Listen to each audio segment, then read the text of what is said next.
Hey guys, Carlo again from Cross Studios. Today I'm going to do a quick walkthrough of the first game I ever worked on called College Lacrosse 2010. It was released in 2009 on the Xbox Live Indie channel.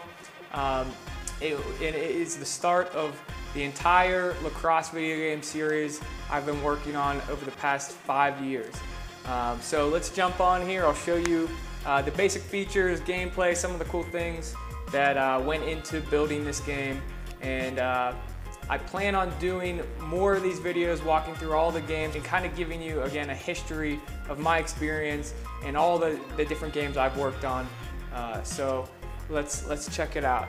So as you can see here, this is the main menu of College Lacrosse 2010. Sorry, this is the in-game menu. Here's the main menu. Very simple. You know, you've got the College Lacrosse logo in the corner.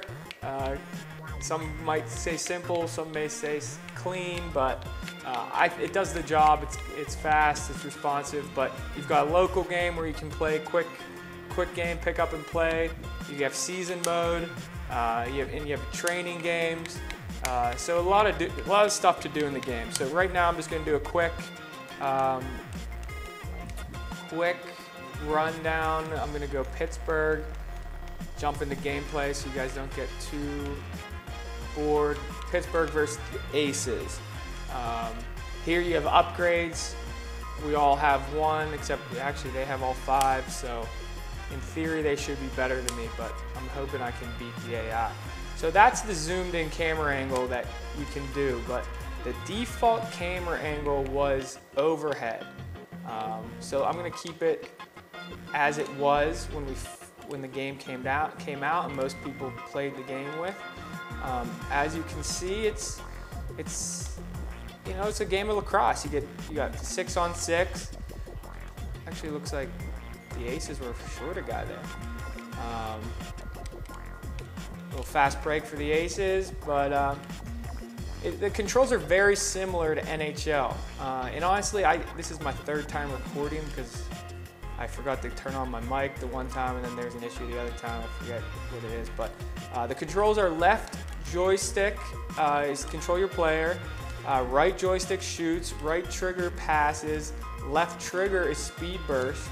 The D-pad, you switch your formations. You can go 2-3-1, 3-1-2, 1-4-1. You can see it up in the top left corner under Pittsburgh switching. Circle. You can change the width of your defense with the L1 and R1. So I got my players nice and wide right now, here's a turnover, getting a possession. On defense, you can bring your defense in tight or extend out wide with L1 and R1. Or sorry, that's left trigger and right trigger on the Xbox. And then you stick check and body check with the right joystick. So you kind of spam and that right joystick towards the player to body check and stick check them. I was going for a shot there, but in between quarters, there's a stat breakdown: passes, turnovers, ground balls, forced turnovers, face-off shots, goals, assists, saves. Pretty much everything you'd expect in a lacrosse stat book. Right there's a little face-off glitch. It's pretty cool. That it's not cool, but if you've played this game, it's an interesting thing that you can do pretty much every time, is where you win the ball forward, that guy jumps upfield, and then if you pass it correctly, you can get a pretty good look off every face-off, which hopefully, in the future we won't have those type of glitch goals where you can do it consistently almost every time. But it's just one of the nuances of this game where I can pretty much, if you play a game long enough, you can kind of pick up on those trends. So again, right, there's a big hit. Right joystick is body check and stick check. Right trigger switches guys. I can send the double team with Y, which is really cool. So I got the double team on. If you look in the top left-hand corner, there's 2 icons of 2 players. See them flicking back and forth. We've got D-poles. Got obviously short stick middies. Got your attack group. And I mean, look, the AI sets up in their triangle for a fast break, a box if there's 4 guys. So, I mean, the AI is pretty solid. They cut through if you're dodging towards them. They're creating space. You can get a quick stick if you're holding shoot while you catch the ball. Your player will quick stick the ball. There's dodge moves while you're on offense. Obviously, I'm on D right now, I'm Pittsburgh. But there's the swim move, the spin, the stutter, and then the quarter habits. But all right, here's this face-off again. The first team to press A wins the face-off, and then you can control the direction of the ball with the left joystick as you're taking the face-off. So right now it's tied, so I'm gonna get a quick possession in here. Stutter, step left, pull back the right joystick, let it fly by pushing the right joystick forward. The longer you hold back the right joystick, the harder the shot is. So that was kind of an issue that people didn't really understand when the game came out. I got a lot of feedback, why can't I score, why can't I score? And the issue was you have to power up your shot. It's something that I don't think we explained well enough. So if you're ever playing this game, you gotta hold your right joystick back. The longer you hold it back, the harder he's gonna shoot. Also, the right joystick, oh, look at that, ground ball goal. Rebound, buried.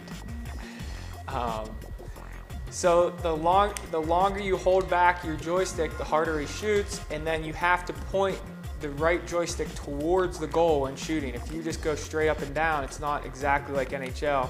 You have to go towards the goal for your shot to be the most accurate. That was another thing that caused confusion, and we ended up changing in 2011.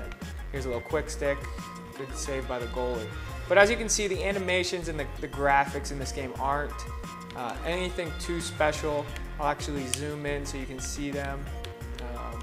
But for what it is, you know, the first ever 10v10 lacrosse video game, it's pretty cool to look back and see how far we've come and how far we're gonna take it. So Joseph Daniel was the 3D character artist and animator on this game.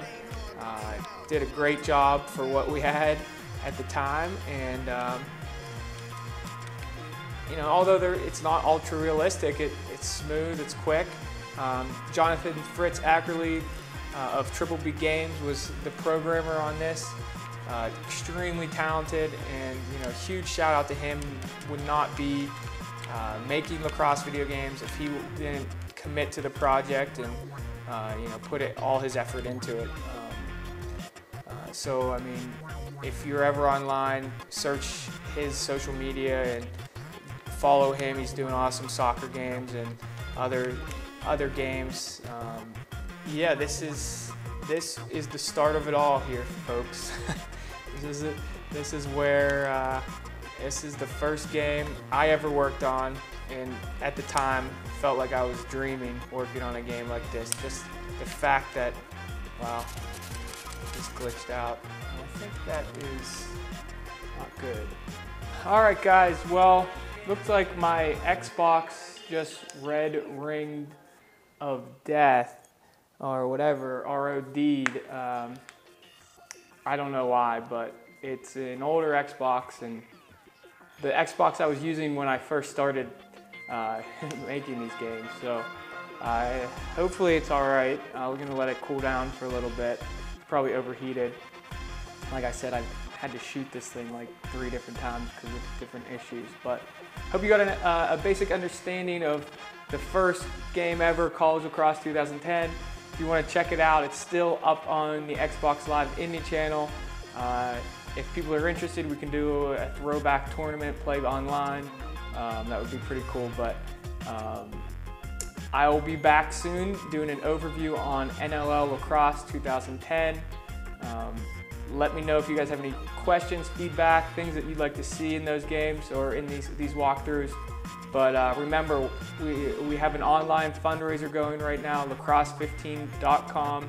We're trying to build the best lacrosse video game ever created for PlayStation, Xbox, and the PC. So log in there pledge a pre-order, you get a copy for your PC, for your Xbox or PlayStation, and you get a player in the game with your name, number, position, and it looks like you. So all your support is much appreciated. I will be back soon. Please subscribe, like, and share with your friends. All right, guys, talk to you soon.